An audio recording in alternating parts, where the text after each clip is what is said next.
গত 50 বছরে লাখ মানুষের আত্মহত্যের পর 5 আগস্ট দ্বিতীয় স্বাধীনতা অর্জন করলেও স্বৈরাচারের দোসরদের রেখে অন্তর্বর্তী সরকারের পক্ষে রাষ্ট্র সংস্কার অনেক কঠিন বলে মন্তব্য করেছেন এসএ গ্রুপ অব কোম্পানিজের ব্যবস্থাপনা পরিচালক সালাউদ্দিন আহমেদ।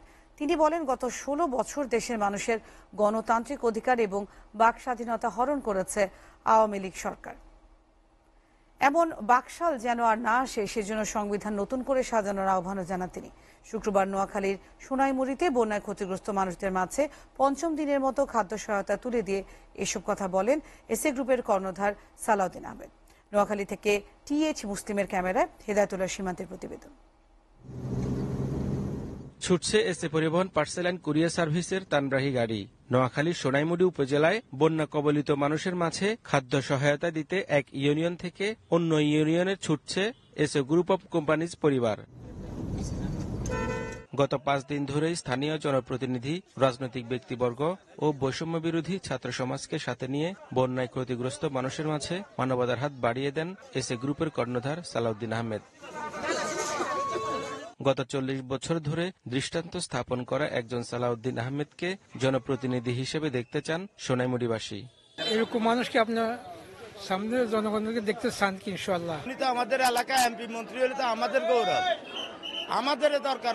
ওনার মতন যদি এমপি হয় তাহলে আমাদের জন্য ভালো হইব। 18 দিন সব ধরে এমপি জনগণের জন্য মানে আমাদের জন্য খুব ভালো হবে এবং কি জন্য পাশে দাঁড়াতে পারবো, তার জন্য ধন্যবাদ ওনাকে। বরাবরের মতো এসএ পরিবহন সোনাইমুড়ির মানুষের পাশে থাকবেন বলে প্রত্যাশা স্থানীয় রাজনৈতিক নেতাদের।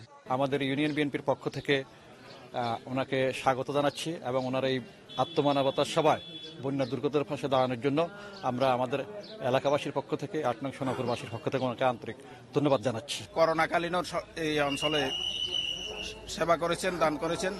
এখনো 1000 প্যাকেট 8 নং সোনাপুর ইউনিয়নের জন্য বরাদ্দ করেছেন। এই জন্য আমি ওনাকে ধন্যবাদ জানাচ্ছি। মানবিক বিপর্যয় বা প্রাকৃতিক দুর্যোগ যে কোনো সময়ে এসএ পরিবহনের স্বত্বাধিকারী জনাব সালাউদ্দিন সাহেব দুর্গত মানুষের পাশে, অসহায় মানুষের পাশে সেবা দিয়ে আসছে। আমরা এটা অবশ্যই পজিটিভলি দেখতেছি, কারণ উনি এই এলাকার আমাদের একটা শ্রেষ্ঠ সন্তান। উনি শুধু এই বন্যা নয়, উনি সারা বছরেই নিজের লোকের জন্য, নিজের এলাকার লোকের জন্য উনি সব সাহায্য সহযোগিতা করে থাকেন।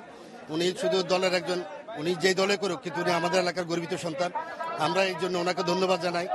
পঞ্চম দিনের মতো সোনাইমুড়ির আমিরশাপাড়া, কালিকাপুর, সোনাপুর সহ 3টে ইউনিয়নের বানভাসী মানুষের হাতে খাদ্য সহায়তা তুলে দিয়ে এসএ গ্রুপের কর্ণধার সালাউদ্দিন আহমেদ বলেন, স্বৈরাচারের দোসরদের রেখে অন্তর্বর্তী সরকারের পক্ষে দেশ সংস্কার করা কঠিন। আমাদের অন্তর্বর্তীকালীন সরকারের যারা করছেন আমি ওনাদেরকে ধন্যবাদ জানাই, তবে ওনারা কতটুকু সাকসেসফুল হবেন এটা নিয়ে আমার সন্দেহ রয়েছে। কেন সন্দেহ রয়েছে? সেই দুর্বৃত্ত আপনার শেখ হাসিনা একলা দুর্বৃত্ত ছিল না, তার অনুসারী ছিল, হাইব্রিড ছিল। সেই হাইব্রিড দুর্বৃত্ত অনুসারীরা সেই মতো এখনো আছে। তো তাদেরকে দিয়ে আপনারা কতটুকু রিফর্ম করতে পারবে এটা নিয়ে আমি সন্দিহান।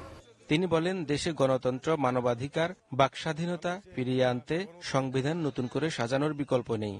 সংবিধান এটা তো মানুষের তৈরি, এটা ওহির মাধ্যমে নাজিল হয়নি। তো তখনকার সময় যে সংবিধানটা রচনা করা হয়েছিল ওইটা ছিল বাকশালী কায়দায়, একদলীয় শাসন নিয়ন্ত্রণ করার জন্য। কিন্তু আমাদের বাংলাদেশের মানুষ একদলীয় শাসন নিয়ে যারা চলবে এটা আমরা আশা করতে পারি না। আমাদের জনগণের গণতন্ত্র তাকেই বলে যে গণতন্ত্রে গণতান্ত্রিক পর্যায়ে বিভিন্ন দল থাকবে, মানুষের মত থাকবে, মানুষের মতভেদ প্রকাশ করার সুযোগ থাকতে হবে। একজন ব্যবসায়ী হিসেবে রাষ্ট্র গঠনে সরকার এবং জনগণের পাশে থাকার প্রত্যয় ব্যক্ত করেন এসএ গ্রুপের কর্ণধার সালাউদ্দিন আহমেদ। আমি একজন ব্যবসায়ী মানুষ, তবে আমাদের দেশে ইতিপূর্বে গত 4 টার্মে যে ভোট হয়েছে এটা হলো লোক দেখানো ভোট। আসলে দিনের ভোট, রাত্রের ভোট, মানে এরকম যে অসহনীয় একটা পরিস্থিতি ছিল এটাকে আমরা ঘৃণা ভরে প্রত্যাখ্যান করি। হ্যাঁ, এটা কোনো মানুষের বা গণতান্ত্রিক পর্যায়ে এটা হতে পারে না। আমি লোভ লালসার ঊর্ধ্বে, আমি ওই যে এমপি হব বা মন্ত্রী হব, আমি এই ধরনের লোভ লালসার ঊর্ধ্বে। যদি কোনো সময় সুযোগ হয় নিজের উদ্যোগে আমি রাষ্ট্র পরিচালনা করার জন্য সহযোগিতা করব। সোনাইমুড়ির বন্যা কবলিত মানুষের মাঝে এভাবেই সশরীরে এসে উপহার সামগ্রী তুলে দিচ্ছেন এসএ গ্রুপ অফ কোম্পানিজের ব্যবস্থাপনা পরিচালক সালাউদ্দিন আহমেদ সহ তার পরিবার। এলাকার মানুষ বলছেন সকল দুর্যোগেই কাছে পান তাকে, তাই আগামী দিনে সালাউদ্দিন আহমেদের মতো একজন মানুষকে সংসদ সদস্য হিসেবে দেখতে চায় সোনাইমুড়ির মানুষ। হেদায়েতুল্লাহ সীমান্ত, এসএ টিভি, সোনাইমুড়ি, নোয়াখালী।